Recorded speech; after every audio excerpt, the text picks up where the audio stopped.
Sir வந்து நம்ம cinema இனம், ஏற்கனவே படம் தயாரித்தவர், நிறைய பத்திரிகையாளர்களுக்கு தெரியாது, ஓன் ப்ரொடக்ஷன் பண்ணவர். இப்போ வந்து ரொம்ப ஸ்ட்ராங்காக ஒரு இடத்துல இருக்கிறாரு. சினிமாவுக்கு நல்லதெல்லாம் செய்வார், சில வாக்குறுதிகள் இங்கே கொடுப்பார்னு நினைக்கிறேன். நான் சென்னைக்கு வந்ததுலேருந்து விஜய் முரளி எனக்கு தெரியும். எங்கள் சித்தப்பா ஏற்கனவே மெட்டின்னு ஒரு படம் எடுப்பார். அந்த படத்துக்குலேருந்து தம்பி அங்கே துணையாக இருந்தாங்க. அவரும் பத்திரிகையாளர் தான். மாலை முரசு கணேசன்னா எல்லாருக்குமே தெரியும். இங்கே பெரிய ஜாம்பவான்கள்லாம் வந்திருக்காங்க. அவங்கள பார்க்குறது இன்றைக்கி முக்கியமாக இருக்குது. குணாத் அண்ணன், உதயகுமார் அண்ணன், ராஜன் அண்ணன், பேரரசு, இவங்களெல்லாம் ஒரே இடத்துல சந்திக்கிறது இன்றைக்கி ஒரு வாய்ப்பு. சீனிவாசன் தான் சொன்னேன், கண்டிப்பாக இந்த பேரெல்லாம் பார்த்த உடனே எனக்கு வரணும்னு தோணுது, கண்டிப்பாக வந்துடுறேனே அப்படின்னேன். சூதாட்டம் ஒரு யதார்த்தமான களத்தை இன்னைக்கு நாட்டில் என்ன நடக்குதோ அதை காட்டியிருக்காங்க. ஒரு நம்பர் லாட்ரி நம்ம ஒழிக்கவே முடியல, கஞ்சாவை ஒழிக்கவே முடியல, கலாச்சாரத்தை ஒழிக்கவே முடியல. இதுக்கெல்லாம் தடை செய்யணும்னு சட்டம் கொண்டு வந்து காவல்துறை, நீதி, நிர்வாகம் இருந்தாலும் அதை தடுக்க முடியாமல் நாடு இயங்கிட்டே இருக்குது. அதில் ஒரு காப்பியை எடுத்து, நகலை எடுத்து, இந்த மாவட்டத்தில் கிருஷ்ணகிரியில் ஒரு நம்பர் லாட்டினால் என்ன நடக்குது, 3 சீட்டுனால் என்ன நடக்குது, ஏன்னா இதனால் என்ன நடக்கும், குடும்பம் ரொம்ப கஷ்டப்படும், பெற்ற பிள்ளைகள் கஷ்டப்படுவாங்க, வீட்டில் இருக்க துணைவியார் கஷ்டப்படுவாங்க. இதெல்லாம் பார்த்து திருந்துறதுக்கு ஒரு வாய்ப்பாக அந்த படம் நிச்சயமாக அமையணும். சிறிய படங்கள் எடுத்து அதை வெளிக்கொண்டு வந்து வெற்றி பெற செய்வது ஒரு மிகப்பெரிய முயற்சி. அந்த முயற்சியில் ஈடுபட்டிருக்க அத்தனை டீமுக்கும், இசையமைப்பாளர் ரீகிருஷ்ணன் உட்பட வாழ்த்துக்களை தெரிவித்துக்கிறேன். பொதுவாக பசங்க நடிக்கணுங்கிறதுக்காக அப்பா படம் எடுப்பார். இதில் அப்பா நடிக்கணுங்கிறதுக்காக பையன் படம் எடுத்திருக்கிறாரு. அது ஒரு பெரிய வித்தியாசமான விஷயம். அனைவருக்கும் மீண்டும் எனது வாழ்த்துக்களை தெரிவித்துக் கொள்கிறேன். நன்றி, வணக்கம். ஆட்டம்னாவே இப்போ 2-3 நாளைக்கு முன்னாடி கிரிக்கெட்டில் நம்ம இந்திய மகளிர் மாபெரும் வெற்றியை பெற்று இந்திய தேசத்தையே பெருமைப்பட வைத்த இந்த உலக பெண்கள் கிரிக்கெட்டில் ஜெயிச்ச ஆட்டம்தான் ஞாபகம் வருது. அவங்களுக்கு எல்லார் சார்பாகவும் ஒரு வாழ்த்துக்களை நம்ம தெரிவிச்சுக்கிறோம்.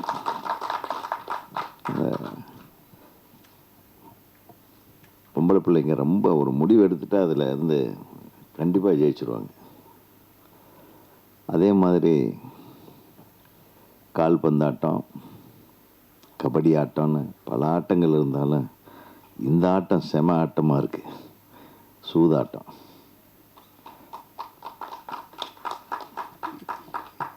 இந்த ஆட்டத்தில் ஜெயித்தாலும் வாழ்க்கையில் தோற்றுடணும், இந்த ஆட்டத்தில் தோற்றாலும் வாழ்க்கையில் தோற்றுடணும். இந்த ஒரு ஆட்டத்துக்கு மட்டும்தான் அந்த மாதிரி ஒரு வித்தியாசமான ஆட்டம். ஜெயித்தவன் திரும்பி கொண்டு போய் அதிலேயே விடுவான், தோற்றவன் இருக்கிறது எல்லாம் அதிலேயே விடுவான். ஸோ ஒரு நல்ல கருத்து இது. இன்றைக்கி நேரத்தில் இந்த மனித குலம் தோன்றிய காலத்திலேருந்தே சூதாட்டம் இருந்திருக்கு. பெரிய பெரிய ராஜ்யங்கள் எல்லாமே, ராஜண்ணாக்கு தெரியும், பெரிய பெரிய ராஜாக்கள் எல்லாமே, ஏன் பஞ்சபாண்டவர்களே சூதாட்டத்தில் தோற்று தான் பாஞ்சாலியை விட்டாங்க. சூதாட்டம்ன்றது எவ்வளவு கொடுமையான விஷயம். அதை இந்த காலத்தில் இன்றைய நடைமுறை வாழ்க்கையில் எப்படியெல்லாம் விதவிதமான சூதாட்டங்களை ஜனங்க வச்சுருக்காங்க. அதில் குடியும் ஒரு சூதாட்டம் தான் அப்படின்னு காட்டியிருக்காங்க. லாட்டரி, இந்த மாதிரி நிறைய பேர் நிறைய இழந்திருக்காங்க. ஆனால் எதில் இழந்தாலும் சம்பாதிச்சிருந்தான். சூதாட்டத்தில் இழந்த வேண்டுமோ ஒன்றா தற்கொலை பண்ணிக்குவான், இல்லைன்னா தன்னைத்தானே அழிச்சுக்குவான், குடும்பத்தோடு போயிடுவான். இந்த மாதிரி கொடுமைகள் நடக்கிற விஷயங்களை, இந்த கொடுமைகளை எல்லாம் கலை தெரியும் வண்ணம் ஒரு நல்ல அறிவுரையை, ஒரு புத்திமதியை சொல்லும் அளவிற்கு ஒரு திரைப்படத்தை தயாரிக்க முன்வந்த தயாரிப்பாளருக்கு எனது மனமார்ந்த வாழ்த்துக்களை தெரிவித்துக் கொள்கிறேன். ஆனால் என்ன, அந்த சூதாட்டத்தை தயாரித்தவர்கள் இவர் எடுத்த உடனே பொட்டுன்னு இவர் மண்டையில் போட்டு ஷூட் பண்ணுறது, அது காட்டும் போதே டப்புன்னு ஷூட் போடுறாங்க. அப்படின்னா இதுக்கெல்லாம் தலைவனே இவர் தான் போல்ருக்கு. இந்த சூதாட்டங்களுக்கு தலைவர், தயாரிப்பாளர் தான் தலைவர். பையனுக்கு ரொம்ப பையனே படம் எடுத்திருக்காப்புலன்றாரு. அவர் ரொம்ப நாளாக அப்பா மேலே இப்படி ஒரு கடுப்பில் இருந்திருக்கான் போல் இருக்கு தம்பி. எப்படியாவது ஒரு நாள் போட்டுருணுன்ட்டு என் தம்பி சும்மா காமெடியாக சொல்கிறேன். படத்துலையாவது சுற்றுவோமே அப்படான்ட்டு சுட்டிருக்காரு. நல்ல விஷயத்துக்காக சுட வச்சுருக்காங்க. இயக்குனர் யாருப்பா எங்க? அப்படியா? சரி, இது இயக்குனர் இல்லாமையே இந்த உடம்பு சரியில்லையா? சரி, அவர் உடல்நலம் தேறி வரட்டும். இந்த படம் எல்லாமே நல்லா தான் பண்ணியிருக்காங்க. யதார்த்தமான கதைக்களம், யதார்த்தமான முகங்கள், ஒரு பெரிய நடிகர்கள் நடிகைகள் எல்லாம் இல்லாமல். ஆனால் ஒரு டான்ஸ் கொஞ்சம் நல்லா இருந்தது, செம்மையாக இருந்தது. என்ன ரொம்ப ரசித்து எடுத்துருக்கீங்க. ஏன்னா படத்தில் ஏதோ ஒன்று வேணுமில்ல. எப்பவுமே நல்ல அட்வைஸ் சொல்லும்போது சில நஞ்சு கலந்த விஷயங்களையும் சொன்னால் தான் அதை ரசிக்கும்படியாக கேட்பாங்க.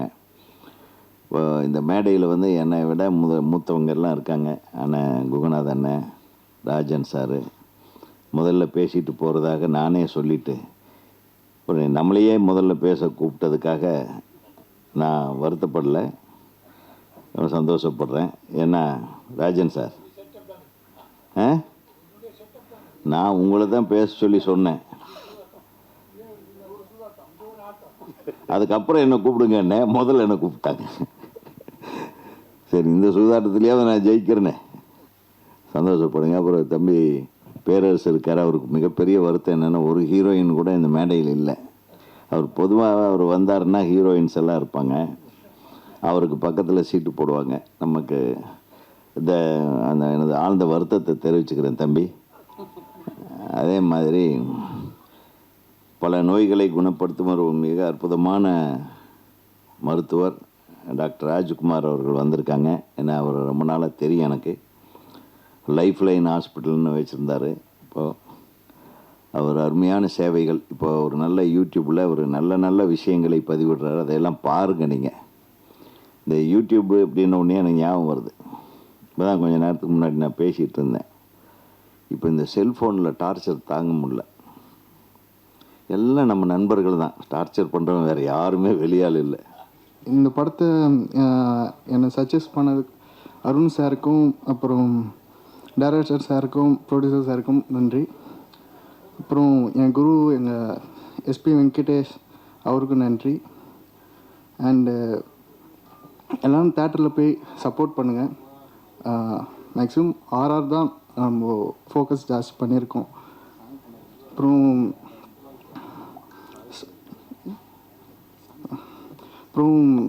ஆக்சுவலி ரெண்டாவது சாங் தான் நான் ப்ரோக்ராம் பண்ணியிருக்கேன். And thank you. எனக்கு அன்பிற்கும் மரியாதைக்கும் உரிய இயக்குனர் திருமுகு குகநாதன் அவர்களே, மிகச்சிறந்த மருத்துவர், ஆப்ரேஷனில் தமிழ்நாட்டில் மிக முக்கியமானவர்களில் முக்கியமானவர் டாக்டர் ராஜ்குமார், லைஃப் லைன் ஹாஸ்பிட்டலுடைய உரிமையாளர், அற்புதமான டாக்டர். அப்புறம் என்னுடைய தம்பிகள் உதயகுமார் டைரக்டர், தலைவர், செயலாளர் பேரரசு,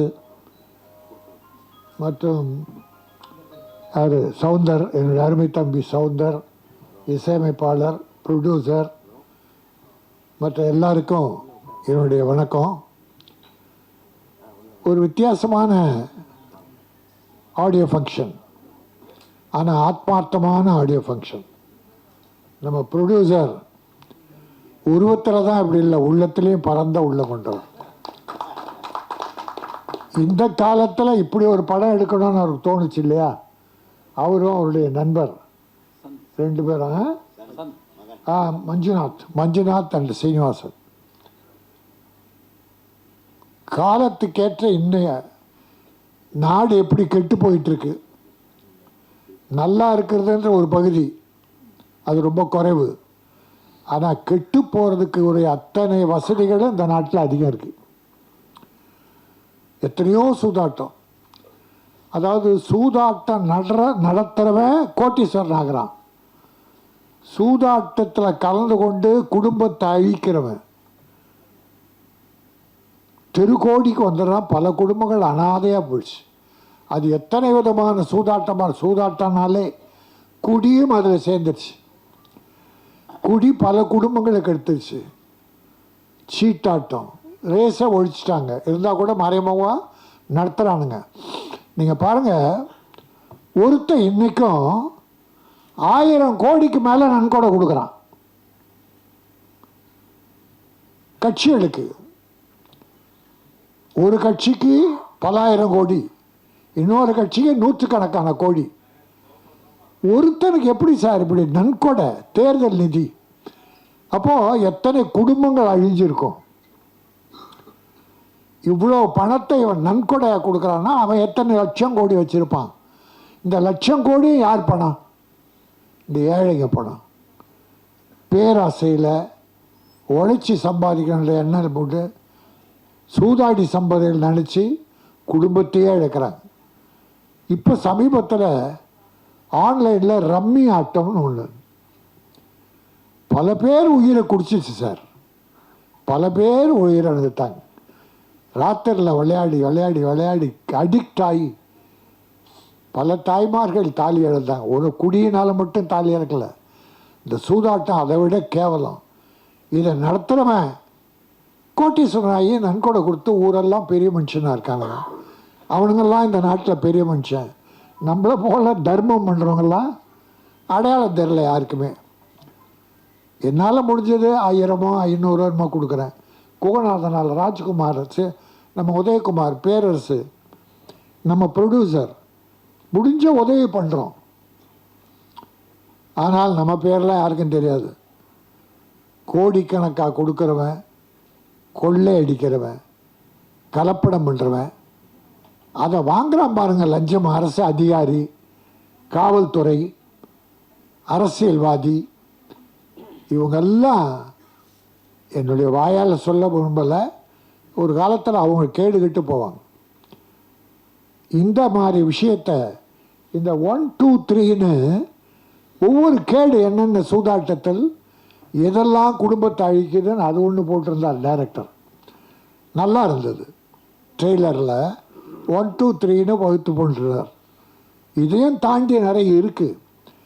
அதனால் இந்த சூதாட்டம் என்பது, குடியாட்டம் என்பது, மக்கள் இங்கெல்லாம் நல்ல மக்கள், நான் இவங்க சொல்ல வேண்டியதில்லை. ஆனால் யூடியூப் மூலமாக இந்த செய்தி பரவுது இல்லையா, நாடு பூரா என் சகோதரர்கள் அவங்க எல்லாரும் பார்த்து இந்த சூதாட்டத்தை ஒழிச்சிட்டு குழந்தைகளை நல்லா படிக்க வச்சு அப்பா அம்மாவை காப்பாற்றி இருந்தால் வாழ்க்கை நல்லா இருக்கும். தாய் தந்தை தான் முதல் தெய்வம். இந்த தாயின் தந்தையை காப்பாற்றுறவங்கெல்லாம் நல்லா இருப்பாங்க.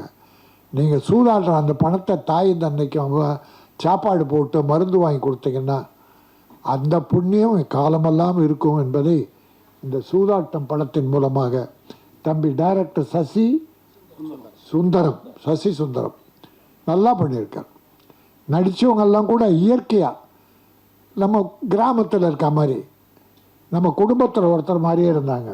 மியூசிக் தம்பி ரெண்டு பாட்டு, ஒன்று மஜா பாட்டு, நம்ம உதயகுமார் ரொம்ப ரசித்து அதை பாராட்டினார். தேவை, வேறு வழி இல்லை. எல்லா மக்களையும் கவரணும்னா அப்படிப்பட்ட ஒரு பாங்கு வேணும். ஒரு லவ் சாங், ரெண்டுமே நல்லா இருந்தது. தம்பி உங்களுக்கு நல்ல எதிர்காலம் இருக்குது.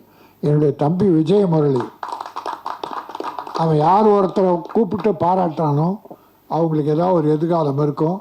அப்படிப்பட்ட அருமை தம்பி விஜய முரளிக்கும் மற்ற அத்தனை பேருக்கும் என் உளம் நிறை நன்றி சொல்லி, சூதாட்டம் என்பது நம் வாழ்க்கையில் இருக்கவே கூடாது.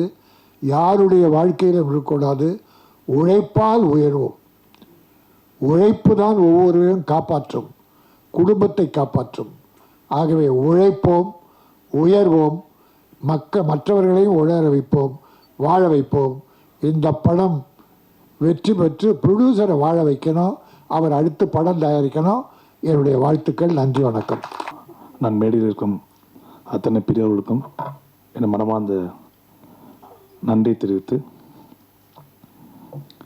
இந்த படத்தின் தயாரிப்பாளர் மற்றும் இயக்குனர் மற்றும் இசையமைப்பாளர் 2 பாட்டும் ரொம்ப நல்லா இருந்தது. உங்களோட ப்ரோக்ராமிங் நல்லா இருந்தது, பெஸ்ட்டு. இன்னும் எக்ஸலண்ட்டாக பண்ணுவீங்க நம்பிக்கை இருக்குது. மேலும் இங்கே இருக்கும் திரு கே ராஜன் சார், என்னோடய படத்துக்கு எல்லா படத்துக்கும் அப்பா வந்து கன்ஃபார்மாக வந்து அந்த ஆடியோ லான்ச்சுக்கு வந்துடுவார் என்னோடய படத்துக்கு. அவருக்கு நன்றி சொல்கிறேன். ரெண்டாவது குருடான் சார், எம்ஜிஆர் காலகட்டத்திலேருந்து ஒரு பெரிய மிக சிறந்த ஒரு கதை வசனம் மற்றும் இயக்குனர் அவர் இந்த மேடையில் பார்த்து ரொம்ப சந்தோஷம். மற்றும் எனக்கு பிடிச்ச பாடம் முத்து மணிமாலை, அந்த பாடல் அண்ணன் உதயகுமார் அண்ணன் வந்து சந்தோஷம். மேலும் பேரரசு அண்ணன், என்னோட அருமை சகோதரர், அவருக்கு நன்றி சொல்லி, மேலும் எங்களோட அருமை சகோதரி, அவங்களும் டாக்டர் தான், ப்ரொஃபஸர். அதனால் அவங்களால தான் இந்த நிலைமையில் நான் இருக்கேன்னு அவங்க எல்லாருக்கும் ப்ரெஸ் மீடியா தெரியும். அவங்க பேர் டாக்டர் பத்மா. அந்த same life line hospital mister Rajkumar sir, ஏன்னா அவரோட வீடியோஸ்லாம் நிறையா பார்ப்பேன். இப்போ தான் பேசியிருந்தேன் அவர்கிட்ட, என்னோட அசிஸ்டன்ட் டாக்டர்னு சொல்லும்போது அவர் ரொம்ப ஹாப்பியாக இருந்தார், ரொம்ப சந்தோஷம். அப்புறம் இந்த படத்தோட ப்ரொடியூசர், அவர் வில்லனாக நடிச்சிருக்காருன்னு சொன்னாங்க. அண்ணன் சொன்னாப்புல லாஸ்ட் ஷாட்டில் அந்த புல்லட் அவர் தான் வந்து வில்லன் நான் நினைக்கிறேன். அதனால் மேலும் இந்த படம் வெற்றியடைய வாழ்த்துக்கள். மேலும் என்னை இந்த விழாக்கு அழைச்ச திரு பிஆர்ஓ அவர்கள், மிஸ்டர் விஜய் முரளி சார், சத்யா அண்ணன். அதே மாதிரி இன்றைக்கி சிறு படங்களுக்கு பார்த்தீங்கன்னா போஸ்ட் ப்ரொடக்ஷன் தான் ஒரு படத்தோட மெயின் டாஸ்க்காக. ஏன்னா அங்கே தான் பட்ஜெட், ஒரு ப்ரொடியூசர் வந்து ஸ்டக் ஆகிறாங்க, எவ்வளோ பண்ணலாம், பேலன்ஸ் எவ்வளோ இருக்கும். ஏன்னா என்னோடய அனுபவம்னால சொல்கிறேன், அந்த போஸ்ட் ப்ரொடக்ஷனில் நாங்கள் ஒரு ப்ரொடியூசர் வந்து எப்படியா நல்ல குவாலிட்டியாக ரிலீஸ் பண்ணணும், அந்த இடத்துல பட்ஜெட் இருக்குன்னா மிஸ்டர் அருண் சாய் ஸ்டூடியோ. ஏன்னா அவர் வந்து என்னோட அருமை சகோதரர். பல சின்ன படங்களுக்கு நீங்கள் யாரை கேட்டாலும் தெரியும், சாய் ஸ்டூடியோன்னு பேர் சொன்னால் எல்லாருக்குமே தெரியும். நீங்கள் பார்த்தீங்கன்னா 89 92% பேருக்குல டெஃபினட்டாக ஒரு போதைப் பொருள் உள்ளே இருந்து தான் அவன் போய் ரேப் பண்ணுவான். அது வந்து டாஸ்மார்க்கு போயிருக்கலாம், அல்லது இந்த செமி சிந்தட்டிக் ட்ரக்ஸ் இருக்கலாம். இது ரெண்டு இல்லாமல் 90% ரேப்பு வெறும் ஒரு கிண்டலோடு போயிடும்.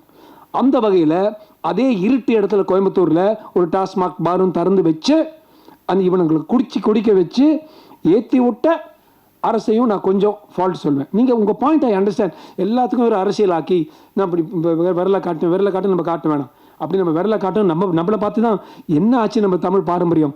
2021 விஜயகாந்த் மாதிரி நான் ஃபிகர்ஸ் ஸ்டாட்டிஸ்டிக்ஸ் தகவல் கொடுக்குறேன்னு நினைக்காது. 2021 வன்கொடுமைகள் 3800 சில்லற, 2023 5200 என்னமோ, 2024 நமது தமிழ்நாடுல நமது தமிழ் தேசத்தில் ஏறக்குறைய 9000.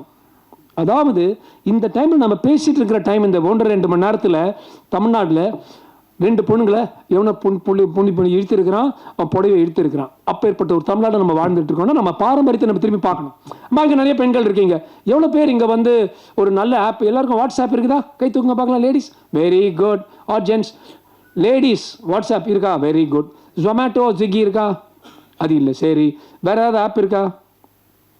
தற்பாதுகாப்புக்கு SOS இருக்குது, போட்டிருக்கீங்களா?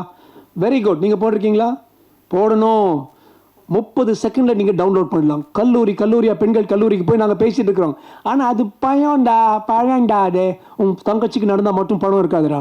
எனக்கு ஒவ்வொருத்தையும் என் தங்கச்சிடா, எங்களுக்கு எரியுதுடா. இங்கே 30 செகண்டில் வினாடிகளில் நீங்கள் வந்து அந்த டவுன்லோட் தற்பாதுகாப்பு அல்லது SOS ஆப் டவுன்லோட் பண்ணியிருந்தா, ஏன் இந்த பொண்ணே டவுன்லோட் பண்ணியிருந்தா, அந்த கோயம்புத்தூர் பொண்ணு அது ப்ரையாரிட்டியாக போய் அந்த ஸ்டேஷனுக்கு அடிச்சிருக்கும். இன்னும் ஒரு அரை மணி நேரத்துக்கு முன்னால் வந்திருப்பான். இன்னும் 2 கம்யூனிட்டிங்க அந்த பொண்ணுக்கிட்ட வராமல் இருந்திருப்பாங்க அந்த டைமில்.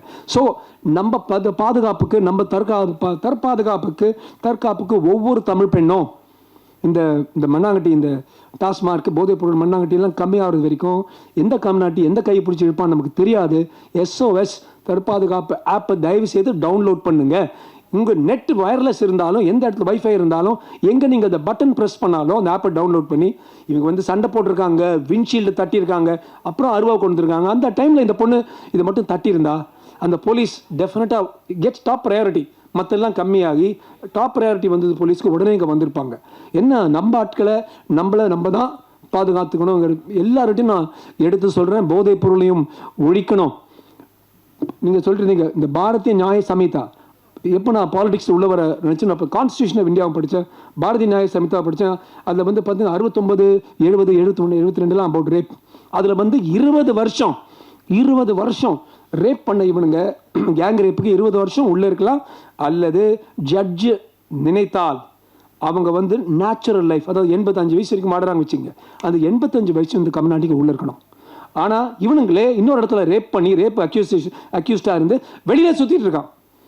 நேரோட பிறந்தநாள், பாவுசி பிறந்தநாள், அம்பேத்கர் பிறந்தநாள், காந்தி பிறந்தநாள், எவனாவது பிறந்தநாள்னு சொல்லி வெளியில் அமுச்சு விட்டுறாங்க இந்த பசங்களை. நம்ம எல்லாம் ஒன்று கூடி அரசியல் இல்லாமல் பாலியல் வன்கொடுமை, திருப்பி சொல்கிறேன் சார், உங்கள் வீட்டில் நடக்கலாம் சார், 9,000 வந்துடுச்சு சார், அப்படியே விட்டிங்கன்னா 90,000 ஆகும்.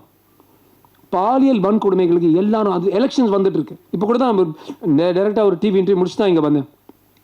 ஆப்ரேஷன் தேட்டர்லேருந்து வெளியில் வந்து டிவி இன்டர்வியூ கொடுத்து அப்புறம் இங்கே ஓடி வந்தேன். பாலியல் வன்கொடுமை பண்ணுறவங்களுக்கு அந்த 20 years should be enforce, should not be reduced. இவங்க பர்த்டே அவங்க பர்த்டேன்னு வெளியில் விடாதீங்க. நம்ம அடித்து சொல்லியிருந்தால் இந்த 3 பேரில் ஒருத்தன் வந்து உள்ளே வந்திருப்பான், வெளியில் வந்திருக்க மாட்டான். இந்த 3 பேர் நான் எடுக்கிறேன், ஒரு உதாரணமாக எடுக்கலாம். நிர்பயா ஆகிட்ட அப்புறம் திருப்பி ஆகாதும்பாங்க, அண்ணா யூனிவர்சிட்டி ஆகிட்ட அப்புறம் திருப்பி ஆகாதுன்னாங்க. இந்த பொண்ணோட பேர் வெளியில் வரவே கூடாது. அவங்க எல்லாருக்கும் ஒரு சின்ன அட்வைஸுங்க. நம்மளாம் வெள்ளைக்காரங்க மாதிரி, நாங்களாம் 5-6 வருஷம் இங்கிலாந்து அமெரிக்காவில் தான் படிச்சுட்டாங்களாம், ஆப்ரேஷன் பண்ணி வந்தவங்க. அங்கே வந்து நாங்களாம் அந்த காலத்து வெள்ளைக்காரங்களாம் பேப்பர் தான் யூஸ் பண்ணுவோம். இப்போ கூட அதாவது மோஷன் போயிட்ட அப்புறம் பேப்பர் தான் யூஸ் பண்ணுவாங்க வைப் பண்ணுறதுக்கு. நான் என்ன சொல்கிறேன், இந்த 3 பேர் இருக்கானுங்கல்ல, அவங்க ஃபோட்டோ யாராவது எடுத்து, இந்த ஃபிலிம் ப்ரொடியூசர் ஃபெப்சி யாராவது எடுத்து அந்த ஃபோட்டோவில் நல்லா இந்த டாய்லெட் பேப்பர் நல்லா ப்ரொடியூஸ் பண்ணுங்கள். எல்லாரும் பாத்ரூம் போயிட்ட அப்புறம் இந்த நாயங்களோட ஃபோட்டோ போட்டு டாய்லெட் பேப்பர் எல்லாரும் யூஸ் பண்ணலாம், நல்லா இருக்கும். இப்படி இவங்களை ஷேமிங் பண்ணணும். அவனோட வீட்டில் இருக்கிறவங்க, மனைவி, பசங்க, ஃப்ரெண்ட்ஸு, சித்தப்பா, பெரியப்பா எல்லாரும் எரியணும். ஊரே டே இவனை வச்சு தேய்ச்சிருக்காங்கடா பின்னால் நினச்சா அடுத்தவன் வந்து யோசிப்பான். அப்படி பண்ண மாட்டேங்கிறோம். அதுக்கு பதிலாக யார் இந்த பொண்ணு, இவன் எங்கே போனால், இது பேர் விக்டிம் ஷேமிங். உளவியல், குற்ற உளவியல், இந்த கிரிமினல் சைக்காலஜி, விக்டிம் ஷேமிங். இவன் என்ன பண்ண, நான் சொன்னேன், அவள் போவாடா, நீ யார் கேட்குறதுக்கு. அவையும் அந்த டைமில் யாரோட சொல்லியிருக்கா, அவள் போவாடா, இண்டிபெண்ட் கண்ட்ரி, இது வந்து பியண்ட் தி அயர்ன் கர்டன் ரஷ்யா இல்லை, அவள் போவா, அது அவளுடைய உரிமை, அவளை பாதுகாப்பு கொடுக்கணும், அது நம்மளுடைய கடமை. உரிமையும் கடமை நமக்கு தெரியணும். அதை விட்டுட்டு நீ பொண்ணு, நீ எங்கே போனேன்னு போத்திட்டு உள்ளே இருக்கணுமா? இது வந்து இல்லை, பாரதியார் படித்த புதுமை பெண், இவங்கெல்லாம் புதுமை பெண் வெளியில் வரணும். இன்னும் எல்லாரும் நேர்கொண்ட பாருங்க, நோ மீன்ஸ் நோன்னு சொல்கிறோம்ல, இதுதான் அது. நிமிர்ந்த நன்னடை, நேர்கொண்ட பார்வை, நிலத்தில் யாருக்கும் யாரை பார்த்தும் பயப்பட அஞ்சா நெஞ்சமும் கொண்ட பெண்கள். அந்த பெண்களை பாதுகாக்கிறது இந்த இந்த அரங்கத்தை 10 பேர் இருந்தால் போதும். விவேகானந்தர் சொன்னார், 100 Indians who think, breathe and live India இருந்தால் I'll change the future of India இருந்தார் விவேகானந்தர். போதுங்க, 10,000 பேர் தேவையில்லை. இந்த காலத்தில் டெக்னாலஜி இருக்குது, தொழில்நுட்பம் இருக்குது, சரியான விஷயம், சரியான மனுஷன், சரியான ரகத்தில் பேசுனா சரியான இடத்துக்கு போய் சேரும். 10 பேர் நினச்சா கூட இந்த நாட்டை மாற்றலாம், நம்ம சமுதாயத்தை மாற்றலாம். அதுக்கு வந்து ஒரு முதல் ஸ்டெப்பாக ரொம்ப அழகாக அந்த படத்தை எடுத்திருக்கீங்க. இது வந்து நிறைய யார் பார்க்குறவங்களோ இல்லையோங்க, நான் டெஃபினட்டாக பார்க்குறேன். நான் எவ்வளோ இடத்துல சொல்ல முடியுமோ. காந்தி சொன்னார், you be the change you want to see. இது மாதிரி நல்ல படம் போகணுமா, நம்ம பார்க்கணும். நம்ம திருப்பி இந்த டிஷி படம் பார்க்கணும். ஒரு தட்டுவான், 300 டைரக்ஷனில் எல்லாம் போவாங்க நம்ம ஆளுங்க தட்டும்போது. எல்லாம் கராட்டே பிளாக் பெல்ட்டு, அது மாதிரி எந்த ஒரு அடி குத்தும் இல்லை, 100 மைலாம் போக மாட்டாங்க. 3 பேர் 2 பேர் நம்ம போடலாம். இது மாதிரி டிஷ்ஷுங்கிறாங்க, அப்படியே போகிறாங்க. அதை பார்த்து திரும்பியும் அதே பார்த்து கை தட்டுறோம், அந்த சிஜியை பார்த்து. இது மாதிரி படத்தை பாருங்கள் சார், நீங்கள்லாம் பார்க்குறீங்களா, நான் பார்க்குறேன் சார், எல்லாரும் சேர்ந்து பார்க்கலாம் சார்னு சொல்லி இந்த வாய்ப்பை கொடுத்ததற்கு நன்றி சொல்லி விடைபெறுகிறேன். நன்றி, வணக்கம், all the very best. Thank you all very much. Bharata தாயை முதல் வணங்கி என்னுடைய குருவாக வணங்குகின்ற பஸ்வேஸ்வருடைய வழிகாட்டுதலிலும் என்னை இந்த உலகுக்கு ஈண்டெடுத்த தாய் தந்தருடைய ஆசையோடு இன்று இங்கு நடைபெற்று கொண்டிருக்கின்ற மிகப்பெரிய ஒரு திரைப்படம். இந்த திரைப்படம் பார்ப்பதற்கு சிறிய நிதி உதவியிலே தயாரிக்கப்பட்டிருந்தாலும் கருத்துக்கள் அனைத்தும் நாடு முழுவதும் சென்றடைய வேண்டும் என்பதற்காக எடுக்கப்பட்ட படம் சூதாட்டம். எஸ்எம்எஸ் தயாரிப்பிலே உருவாக்கப்பட்ட அருமை சகோதரர் சீனிவாசன் அவர்களும் அவருடைய புதல்வர் இணைந்து இந்த படத்தை தயாரித்திருக்கிறார்கள். இந்த படத்திலே இந்த அரங்கத்திலே அமர்ந்திருக்கின்ற என்னுடைய சகாக்கள் இதிலே நடித்திருக்கிறார்கள். அது மட்டுமில்லாமல் இந்த படத்தை பார்த்து மிகவும் ஒரு சிறந்த படம், இந்த படம் நாட்டிலே நிலவுகின்ற அட்டூழியங்களை திரும்பி பார்க்கின்ற வகையிலே எடுக்கப்பட்ட படம். இந்த சூதாட்டம் என்பது பண்டைய காலத்திலிருந்து மகாபாரதத்திலே துவங்கப்பட்டது என்று எனக்கு முன்னால் பேசிய இந்த கலை உலகத்தை சார்ந்த அனைத்து நண்பர்களும் இதை பற்றி கூறியிருந்தார்கள். உண்மைத்தான். ஆனால் அப்படிப்பட்ட ஒரு சூதாட்டத்தை மக்கள் மத்தியிலே கொண்டு சேர்க்க வேண்டும். பட்டி தொட்டிகள் எல்லாம் இந்த சூதாட்டத்தை உணர வேண்டும். ஏனென்றால் அதிகப்படியாக இந்த கிராமப்புறங்களிலே பெண்கள் படுகின்ற அந்த கொடுமை வேதனை, அது மட்டுமல்ல அவருடைய பிள்ளைகள் படுகின்ற பட்டினி, படிப்பதற்கு பணமில்லாமல் கிராமங்களிலே அன்றாட கூலி வேலை செய்து கொண்டிருக்கிறார்கள். அவர்கள் இந்த நாட்டிலே பிறந்தது தவறா? அதுவும் இல்லாமல் ஏன் அவர்கள் படிக்கக்கூடாது? படிப்பதற்கு பொருளாதாரம் இல்லை என்றால் எப்படி பள்ளிக்கூடத்திற்கு செல்லுவது? இதற்கெல்லாம் யார் காரணம்?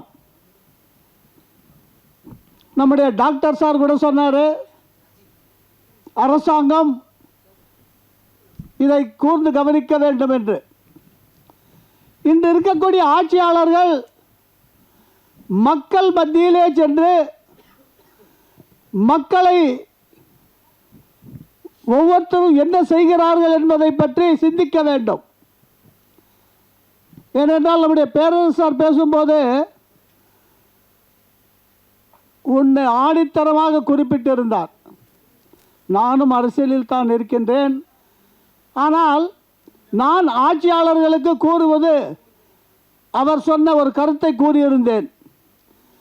எப்பொழுது அதிகாரிகள், ஆட்சியாளர்கள், அதிகாரிகள் தவறுகள் செய்தாலும் அந்த சட்டமன்றத்திலே தேர்ந்தெடுக்கப்பட்ட அந்த சட்டமன்ற உறுப்பினர் ஓட்டை வாங்குவதற்கு மட்டும் அவர் பொறுப்பாளரா? அந்த சட்டமன்றத்தில் இருக்கின்ற 2 லட்சம் பேர் அவருடைய உறுப்பினர்கள் தானே. அங்கு ஏதாவது ஒரு தீங்கு நடைபெற்றால் அவரும் டிஸ்மிஸ் செய்ய வேண்டும் என்ற கருத்தை ஏன் வலியுறுத்த வேண்டும்? அதையும் ஒரு திரைப்படத்திலே நாம் குறிப்பிட வேண்டும். ஏனென்றால் இன்று தனி ஒரு மனிதராக இருந்து எவ்வளவு தான் கூக்குரலிட்டாலும் செவிடன் காதிலே ஊதிய சங்கு போல் தான் இருக்கும். அதற்காகத்தான் இந்த திரைப்படங்களை வைத்து, இந்த திரைப்படங்கள் வாயிலாக மக்களுக்கு ஒரு நல்ல ஒரு கருத்துக்களை நாம் பெற்றுத்தந்து கொண்டிருக்கின்றோம். அது மட்டுமில்லாமல் நம்முடைய தயாரிப்பாளர் சங்கத்திற்கு ஒரு சின்ன ஒரு வேண்டுகோள். இந்த சிறிய பட்ஜெட் என்று அனைவராலும் கேவலப்படுகின்ற அளவுக்கு இன்று திரையுலகம் இருந்து கொண்டிருக்கிறது. அது மட்டுமல்ல, அந்த டிஸ்ட்ரிபியூட்டர்களை கூப்பிட்டு இந்த படம் போட்டு காட்டும்போது இந்த படத்திலே ஃபெமிலியர் கதாநாயகர்கள் யாருமே இல்லை என்று குறிப்பிடுகிறார்கள். ஆனால் அவர்களும் ஒரு காலத்திலே வந்து புதுமுகத்திலிருந்து வந்தவர்கள் தானே. 1லிருந்து துவக்கப்பட்டு தான் 100, 100லிருந்து 1 ஆகுவதில்லை. ஆனால் இன்று ஒன்று குறிப்பிடுகின்றேன். ஒரு குழந்தை தாயினுடைய வயிற்றிலிருந்து பூமியிலே பிறக்கும் போது அந்த குழந்தை நடிகனாகவோ நடிகையாகவோ தான் பிறக்கிறாள். எப்படி தெரியுமா? தாயை பார்த்தவுடனே ஒரு புன்முகத்தோடு தாயிடம் பார்க்கிறாள். தந்தையை பார்க்கும்போது தந்தையை பார்க்கின்ற ஒரு புன்முறுவல் வேறு ஒரு மாதிரியாக இருக்கும்.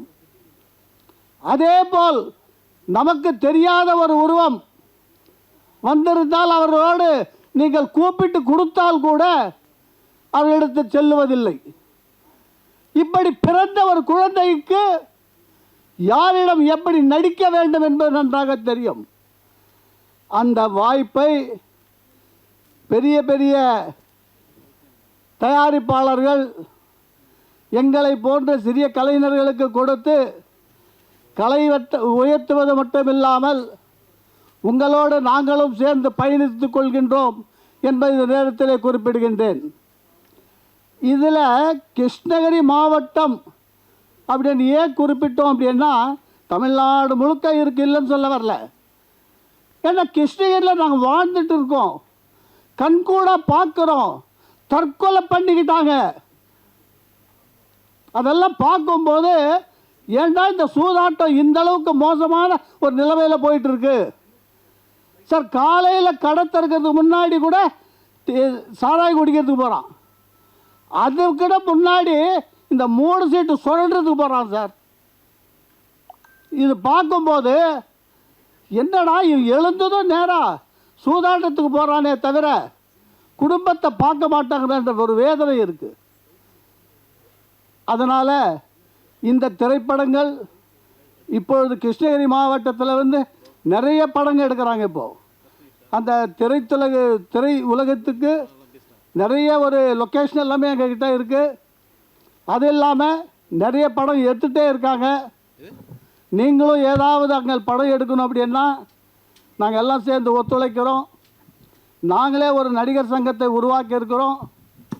அது அன்அஃபிஷியலாக அந்த மாவட்டத்தில் மட்டும் நாங்கள் உருவாக்கியிருக்கோம். அதுக்கும் நான் தான் தலைவர், என்னுடைய நண்பர் ஒருத்தர் செயலாளர். இப்படி போட்டு ஏன்னா எங்கள் ஏரியாவில் படம் எடுக்கும்போது அதுக்கு நடிப்பதற்காக நாங்கள் ஆர்டிஸ்ட்டை கொடுக்குறோம். அவங்களுக்கு எந்த பிரச்சனையும் வந்துடக்கூடாது. வெளியிலேருந்து வர்றவங்களை பற்றி எங்களுக்கு கவலை இல்லை. நாங்கள் கொடுக்கக்கூடிய நடிகைகளுக்கு எந்த ப்ராப்ளமும் வரக்கூடாது. அதே மாதிரி எங்களால் யாருக்கும் எந்த ஒரு ப்ராப்ளம் வரக்கூடாது அப்படின்ற அளவில் நாங்கள் செஞ்சிட்டு இருக்கிறோம். அதனால் இந்த திரைப்படம் வெற்றி பெற வேண்டும் என்று கேட்பது மட்டுமில்லாமல் உங்களால் இந்த படத்திற்கு எவ்வாறு வெற்றி பெற செய்ய வேண்டும், தியேட்டர் உரிமையாளர்கள் எல்லாமே இன்றைக்கி பிஸ்னஸ் பேச ஆரம்பிச்சிட்டாங்க. இவ்வளோ கொடுத்தா தான் கொடுப்போம் அப்படின்ட்டு. நான் நினச்சேன், எதுக்கு இதை நம்ம போய் அரசியலாக்கணும், அட்லீஸ்ட் ஒரு படமாக எடுத்து காட்டிட்டாலன்னா மக்கள் என்னாங்கன்னா அதை பார்த்து திருந்துவாங்க, நிறைய குடும்பங்கள் நல்லாவும் அப்படின்னு நினச்சி தான் அந்த ஒரு அதை விட்டு மித்த வேறு எதுவும் யாரை புண்படுத்தணும், யாரை நம்ம எதிரிக்கணும்னு இல்லை. ஆனால் இது படம் கண்டிப்பாக எல்லோரும் பார்க்கணும். ஏன்னாக்கா இந்த படத்தில் பார்த்து அட்லீஸ்ட்டு ஒரு 1000 பேர் இல்லைன்னாக்கா அட்லீஸ்ட் ஒரு 100 பேரைனா திருந்துவாங்க. அந்த 100 பேரை திருந்தாலே 100 குடும்பம் நல்லா வாழ்ந்துடும்.